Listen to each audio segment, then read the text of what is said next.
Hello and welcome to computology academy. और आज हम लोग डिस्कस करेंगे कि इंडिया और फ्रांस के बीच में अभी जो ब्लू इकोनॉमी को लेके जो रोड मैप तैयार की गई, उस पर जो एग्रीमेंट किया गया है, उसके क्या क्या मायने हैं, ब्लू इकोनॉमी क्या है और क्या उसकी इम्पोर्टेंस है और वर्ल्ड वाइड इस चीज़ पर क्यों फोकस की जा रही है। तो चलिए शुरू करते हैं।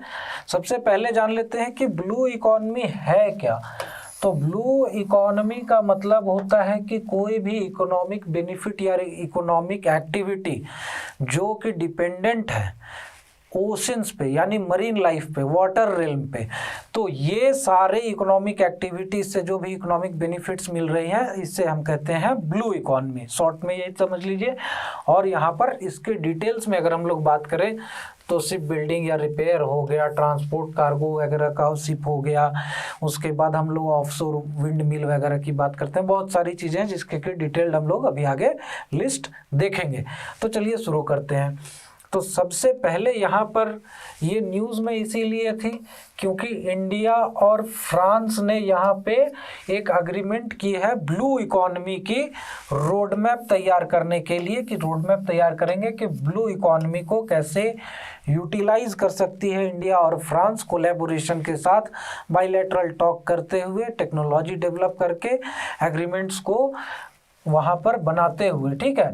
और साथ में कि ओशन गवर्नेंस एक बहुत बड़ा इशू हो गया क्योंकि बहुत सारी कंट्रीज जो हैं वो UNCLOS UN convention on laws of seas, ठीक है, तो इन सबको नहीं मानते हैं। बहुत सारे ऐसे इशूज़ यहाँ पर हैं जिसमें कि ये लोग इंटरनेशनल रूल्स एंड रेगुलेशंस को वियोलेट कर रहे हैं। सबसे बड़ा एग्जांपल चाइना है, साउथ चाइना सी को पूरा क्लेम करता है। बाकी और भी जो कंट्रीज़ हैं जहाँ पर EEZ का क्लेम है, डिस्प्यूट है, बहुत सारी चीज़ें हैं।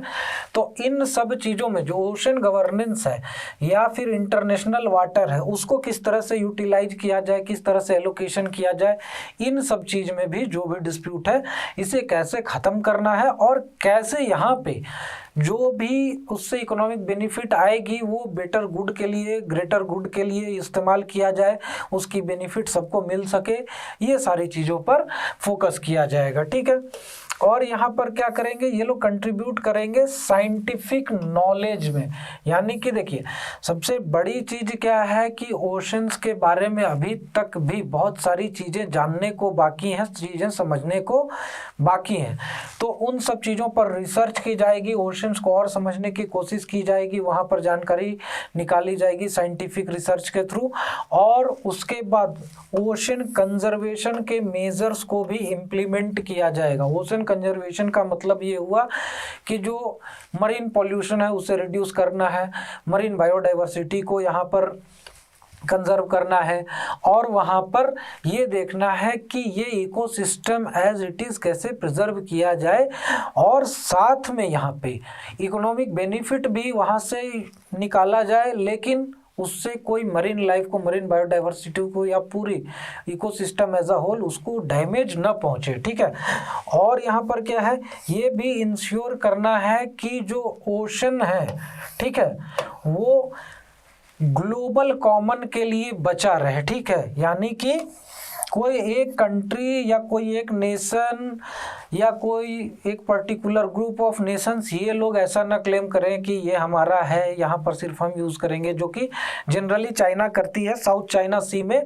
न तो वो वियतनाम के साथ कोऑपरेट करना चाहती है, न जापान के साथ, न इंडोनेशिया, किसी के साथ नहीं करना चाहती है। ठीक है। तो यहाँ पर इन सब चीज़ों पर भी फोकस किया जाएगा। अब देखते हैं कि रोड मैप जो इन्होंने बनाया है उसमें इन्होंने क्या क्या चीज़ों पर फोकस किया है। तो सबसे पहली चीज़ क्या है कि मैरीटाइम ट्रेड, ये तो आदमकाल से चला आ रहा है, एंशिएंट टाइम से, कि मरीन रूट्स को, मैरीटाइम को यूज़ किया गया है ट्रेड के लिए, इंटरनेशनल ट्रेड के लिए। और जब से पावर प्रोपेल्ड शिप्स वगैरह आ गए हैं तब से तो ये ट्रेड और भी भारी मात्रा में शुरू हो गई है। आजकल के डेट में तो इतने बड़े बड़े कंटेनर शिप या ऑयल टैंकर्स बनते हैं कि लगता है पूरा एक शहर मूव कर रहा है। ठीक है। तो ये चीज़ें हैं, इसको यूटिलाइज करना है, इसको और डेवलप करना है, नेवल इंडस्ट्री को डेवलप करना है, यानी शिप बिल्डिंग इंडस्ट्री को डेवलप करना है। फिशरीज भी आदम ज़माने से ही इस्तेमाल किया जा रहा है, एंशियंट टाइम से ही इस्तेमाल किया जा रहा है लाइवलीहुड के लिए या इकोनॉमिक एक्टिविटी भी कह लें तो उसके लिए भी इसे और डेवलप करना है। लेकिन साथ में यहाँ पर ये भी फोकस किया जाएगा कि यहाँ पर बायोडाइवर्सिटी को भी बचा कर रखना है, ठीक है। तो ये भी देखा जाएगा कि बायोडाइवर्सिटी को इम्पैक्ट नहीं करते हुए, ऐसा ना हो कि कोई स्पीसीज की इतनी ज़्यादा फिशिंग हो जाए कि वो एक्सटिंक्ट हो जाए, फिर बचे ही नहीं वर्ल्ड वाइड। तो ये चीज़ों पर भी ध्यान देना है, जैसे कि वेल के साथ आजकल हो रहा है, और भी बहुत सारे ऐसे शार्क वगैरह टाइप के स्पीसीज हैं, ठीक है। मैरीटाइम टेक्नोलॉजी डेवलपमेंट में काम करना है, तो ये भी यहाँ पर टेक्नोलॉजी की अगर बात करें तो मेनली फोकस यहाँ पर रहेगा इनका कि ये लोग डेवलप कर सके यहाँ पर पॉलीमेटालिक नोड्यूल्स जो होते हैं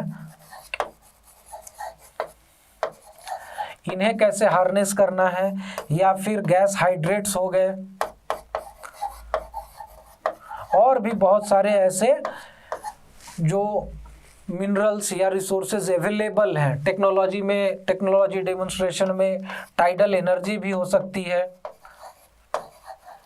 और भी बहुत सारी ऐसी चीज़ें हैं जैसे कि टाइडल एनर्जी हो गई, ऑफशोर विंड एनर्जी को तो खैर इस्तेमाल किया ही जा रहा है, या सोलर एनर्जी जनरेशन के लिए, या जियोथर्मल एनर्जी के लिए। तो बहुत सारे ऐसे जो रिसोर्सेज हैं जो कि मैरीटाइम टेक्नोलॉजी डेवलप करके इस्तेमाल किए जा सकते हैं, इन सब पर भी फोकस किया जाएगा, ठीक है।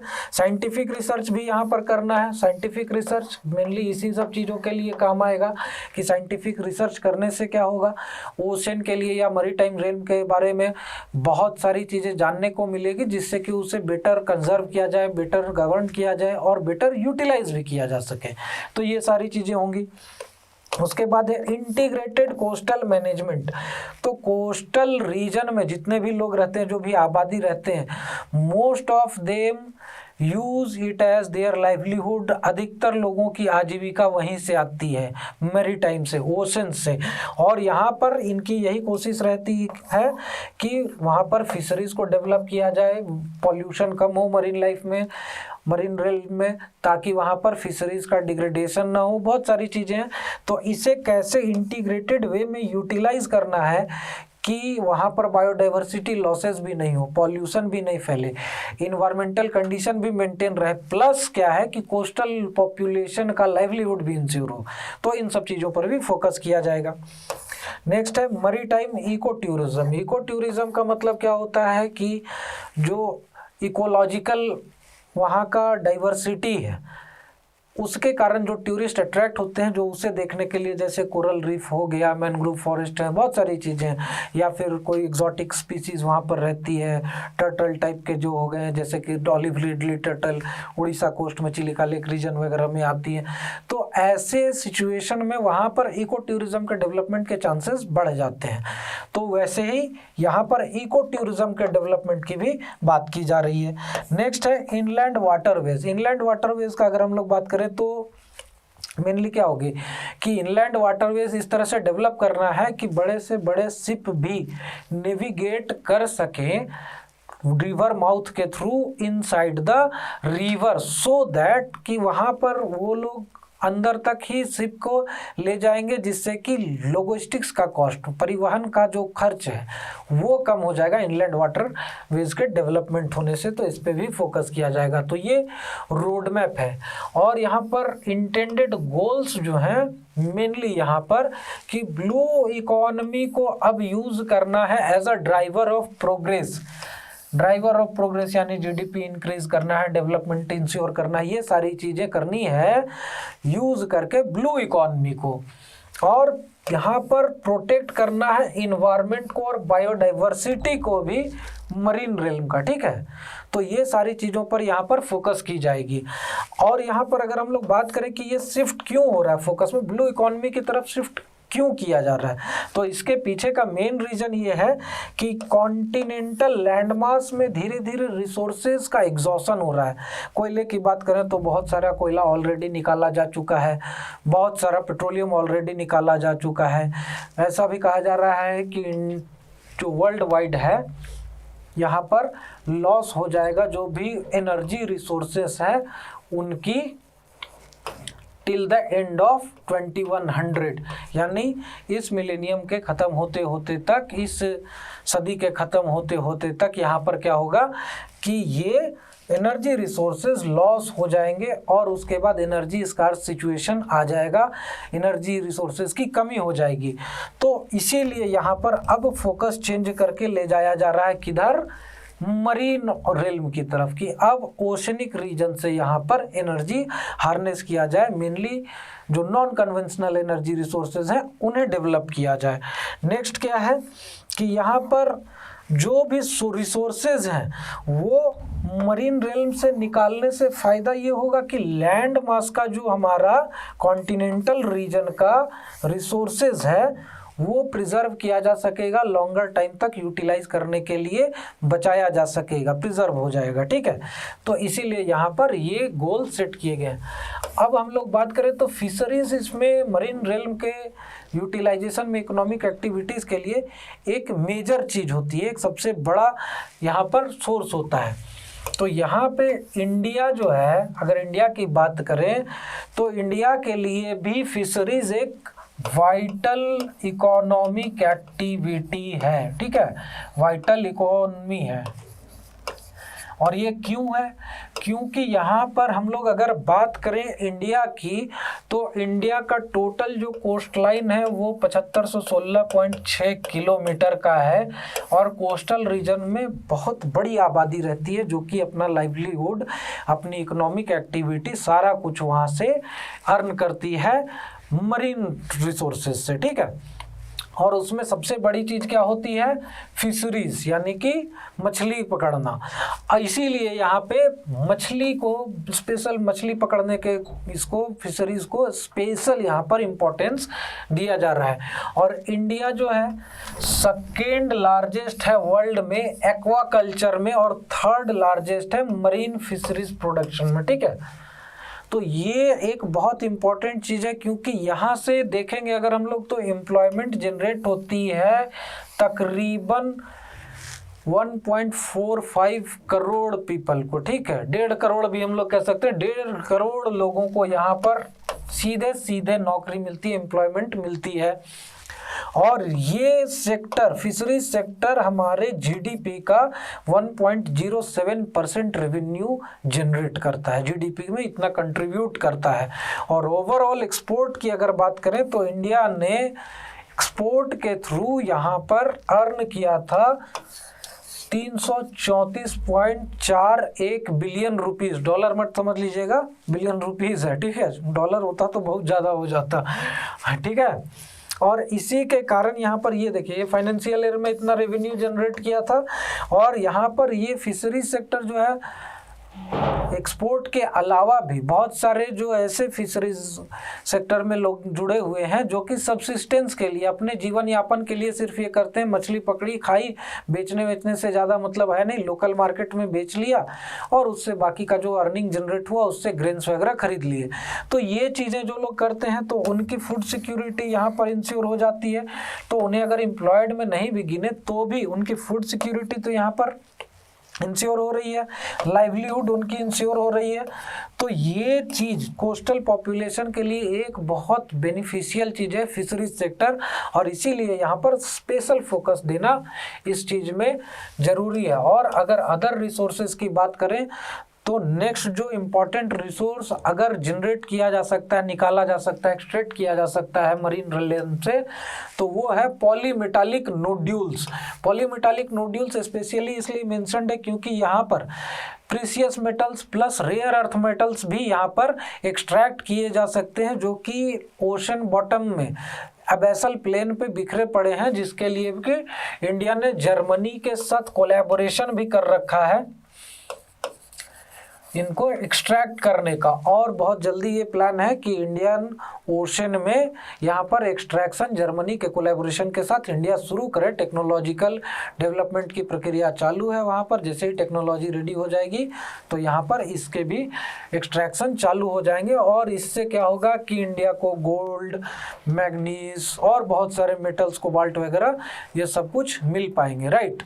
अब नेक्स्ट यहाँ पर अगर बात करें तो एनर्जी रिसोर्सेज की अगर बात करें तो ऑफशोर में पेट्रोलियम प्रोडक्ट्स बहुत सारे मिल सकते हैं। बॉम्बे आई की बात कर लें या गल्फ कंट्रीज़ में देख लें कि ऑफशोर एक्सट्रैक्शन कितना चलता रहता है, या फिर अलास्का रीजन की बात कर लें अमेरिका की। दूसरी चीज़ क्या है, गैस। केजी बेसिन का एग्जांपल हम लोग जानते ही हैं कि कितना गैस वहाँ पर मिल रहा है। उसके बाद गैस हाइड्रेट्स भी एक क्या होता है कि गैस जो सॉलिड फॉर्म में अटैच होकर वाटर के साथ क्रिस्टलाइन स्ट्रक्चर बना लेता है सॉलिड टाइप का। उसे अगर एक्सट्रैक्ट करके और उसे प्रोसेस किया जाए तो उससे भी गैस निकाला जा सकता है, और इस क्रिस्टलाइन स्ट्रक्चर को कहते हैं हम लोग गैस हाइड्रेट्स, जो कि अनुमान लगाया जा रहा है, रिसर्च के थ्रू ये पता चला है कि बे ऑफ बंगाल में ऑलरेडी बहुत ज़्यादा डिपॉजिट है गैस हाइड्रेट्स की। ठीक है, तो ये अदर रिसोर्सेज हैं, और इसके अलावा भी बहुत सारे ऐसे रिसोर्सेज हैं जो कि यहाँ से हार्नेस किए जा सकते हैं। सीवीड हो गया, सुपर फूड जिसे कहते हैं, और बहुत सारे ऐसी चीज़ें हैं। ठीक है, तो यहाँ पे लेकिन इसके बाद हम लोगों को ये चीज़ इंश्योर करनी पड़ेगी कि इसका जो टेन्योर होता है एक्सेस का, ठीक है, वो लिमिटेड रहे, फिक्स्ड रहे। और इसके लिए अगर बात करें तो इंटरनेशनली ISBA है इंटरनेशनल सी बेड अथॉरिटी एनक्लोज के थ्रू जिसे बनाया गया है, किंगस्टन जमाइका में हेडक्वार्टर्ड है। ठीक है, उसके बाद फूड सिक्योरिटी यहाँ पर इंश्योर करनी होगी कि ऐसा नहीं हो कि बड़े बड़े फिशिंग ट्रॉलर्स चाइना की तरह निकाल दिए और लोकल कम्युनिटी जो कोस्टल रीजन में रह रही है उनके लिए फिश मिल ही नहीं पा रहा है, क्योंकि यहाँ पर जो बड़े बड़े ट्रॉलर्स हैं वो चंक में एकदम बल्क में फिशिंग कर रहे हैं और बाकी लोगों के लिए कुछ बचा ही नहीं। जेंडर इक्वलिटी भी यहाँ पर इंश्योर करनी पड़ेगी कि महिलाओं को भी बराबर का हक मिले। ठीक है, और स्मॉल स्केल जो फिशर्समैन्स हैं उनको डिसएडवांटेज में नहीं डालना है। यही चीज़ यहाँ पर फूड सिक्योरिटी वाली बात हो गई, अदर वे राउंड है। ठीक है, उसके बाद इन्वायरमेंटल जस्टिस, ऐसा नहीं हो कि हम लोग मरीन रेल्म को हर यूज़ करने के चक्कर में, वहाँ पर से रिसोर्सेज निकालने के चक्कर में उसको पूरा इकोलॉजिकल सिस्टम उसका डिस्टर्ब कर दें, पॉल्यूशन फैल जाए। अंडर डेप्थ जो होता है ओशन बॉटम में लाइट का पॉल्यूशन फैल जाए, नॉइज का पॉल्यूशन फैल जाए पॉलीमेटालिक नोड्यूल्स के एक्सट्रैक्शन के समय, तो इन सब चीज़ों पर भी ध्यान देना पड़ेगा। ठीक है, प्लस क्या है, इकोनॉमिक बेनिफिट की जो भी चंक है, पाई है, वो सब में मतलब कि इक्वली डिस्ट्रीब्यूट होना चाहिए, इक्वली नहीं तो भी जस्टिफाइएबल हो। ऐसा नहीं है कि 2-4 कंट्रीज जो टेक्नोलॉजिकली एडवांस्ड हो गए वो इंटरनेशनल वाटर में रिसोर्स एक्सट्रैक्ट किए जा रहे हैं और बाकी को कुछ मिल ही नहीं रहा है, तो वो भी चीज़ इंश्योर करनी पड़ेगी कि नहीं हो।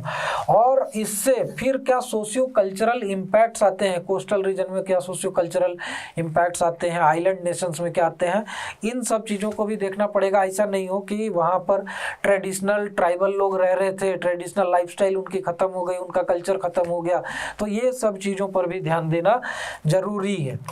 और इकोसिस्टम सर्विसेज की बात करें तो वहाँ पर देखना ये पड़ेगा कि इकोनॉमिक बेनिफिट के चलते हम लोगों को इकोसिस्टम को डिस्टर्ब नहीं करना, इकोसिस्टम हमेशा प्रिजर्व करना है, क्योंकि वो एक ऐसा एसेट है जो कि फ्यूचर जनरेशन के लिए भी ज़रूरी है। राइट, ह्यूमन राइट्स का भी वियोलेशन नहीं होना चाहिए, कि ऐसा नहीं है कि किसी रीजन में आप लोग एक्सट्रैक्शन करने के लिए या कुछ भी कोस्टल इकोनॉमी को यूज़ करने के लिए वहाँ से जो लोकल पीपल हैं उनको डिस्प्लेस कर रहे हैं, डिसएडवांटेज हो गए, वो उनको प्रॉपर वहाँ पर मुआवजा नहीं मिला, वहाँ पर प्रॉपर उनको रीसेटलमेंट का फैसिलिटी नहीं दिया गया, सीधे वहाँ से भगा दिया गया। ठीक है, तो ये चीज़ें नहीं होनी चाहिए। और इंक्लूसिव गवर्नेंस, लोकल पीपल के सहमति के बिना वहाँ पर ऐसा नहीं हो कि कोई भी नियम कानून थोप दिया जाए, सीधा कह दिया जाए कि हाँ ये चीज़ होगा तो होगा, ये इस चीज़ पर भी ध्यान देना बहुत ज़रूरी है। और अगर इंडिया की हम लोग बात करें तो इंडिया इतना एक्टिवली इस चीज़ पे क्यों ध्यान दे रहा है, तो एक चीज़ तो सबसे पहली चीज़ क्या है कि इंडिया रिसोर्स स्कार्स कंट्री है। इंडिया को अभी भी 67% से ज़्यादा एनर्जी रिसोर्सेज इंपोर्ट करने पड़ते हैं। ठीक है, और अगर यहाँ पर ओशन रेल्म से, मरीन रेल्म से प्रॉपरली अगर यहाँ पर एनर्जी रिसोर्सेज मिलने लगते हैं, कन्वेंशनल या नॉन कन्वेंशनल जो भी हो, तो उसके कारण इंडिया की इंपोर्ट पर डिपेंडेंस कम हो जाएगी, जो कि इंडिया के लिए बहुत बेनिफिशियल रहेगी। ठीक है, और अगर बात करें हम लोग EEZ की, एक्सक्लूसिव इकोनॉमिक जोन की इंडिया की, तो आप देख रहे हैं कितना बड़ा एक्सक्लूसिव जोन है इंडिया का। ठीक है, तो ये इतना बड़ा एक्सक्लूसिव इकोनॉमिक जोन है।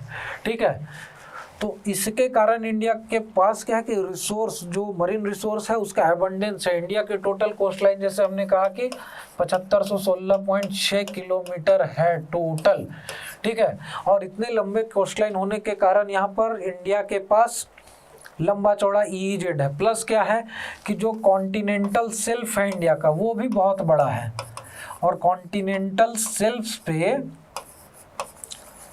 हमें अच्छी खासी रिसोर्सेज भी मिल जाती है, नेचुरल रिसोर्सेज, ठीक है। और इसी के कारण इंडिया को यहाँ पर टेक्नोलॉजिकल एडवांसमेंट से और डेवलपमेंट से, मरीन ब्लू इकोनॉमी के डेवलपमेंट से बहुत ज़्यादा फायदा होने वाला है, राइट। और इसीलिए इंडिया को यहाँ पर इन सब चीज़ों से बेनिफिट मिलेगी और इंडिया को ध्यान भी देना चाहिए। और last but not the list, मैं ये कहना चाहूँगा कि जनरल स्टडीज़ की foundation course UPSC civil services की 2023 के लिए कॉम्प्यूटोलॉजी एकेडमी की तरफ से अनाउंस कर दी गई है। जो भी लोग रिलीजियसली प्रिपेयर करना चाहते हैं यूपीएससी सिविल सर्विसेज 2023 के लिए, तो वो अपने आप को रजिस्टर कर सकते हैं ऑनलाइन या ऑफलाइन दोनों मोड में। 28 मार्च से क्लासेस चालू होंगी, जिसमें कि comprehensive hand holding pre cum mains के लिए प्लस इंटरव्यू तक आप लोगों को दी जाएगी। पर्सनल मेंटरिंग मिलेगी, ऑफलाइन बैचेज हैं ये। और फर्दर डिटेल्स के लिए आप लोग हमें कॉल भी कर सकते हैं या व्हाट्सअप कर सकते हैं इन नंबर पर, या फिर लैंडलाइन नंबर पर कॉन्टैक्ट करें, या फिर नीचे मेल ID की भी डिस्क्रिप्शन प्रोवाइडेड है, कमेंट करके वहाँ पर भी आप लोग जानकारी ले सकते हैं। Thank you very much. और ये हमारे सोशल मीडिया हैंडल्स पे आप लोग हमें फॉलो कर सकते हैं। ये हमारा फेसबुक और टेलीग्राम का हैंडल है, ये हमारा इंस्टाग्राम का चैनल है, और ये वेबसाइट की लिंक है जिस पे जाके आप फर्दर डिटेल्स और डिटेल सिलेबस वगैरह डाउनलोड कर सकते हैं। वहाँ से पूरे पर इंफॉर्मेशन निकाल सकते हैं और वहाँ पर डायरेक्टली रजिस्टर भी कर सकते हैं। और ऐसे ही इन्फॉर्मेटिव वीडियोस के लिए हमारे चैनल को सब्सक्राइब कर लें और बेल आइकन भी दबा दें, ताकि जब भी हम नई वीडियोस डालें तो उसकी इन्फॉर्मेशन आप तक पहुँचती रहे। Thank you very much and have a nice day.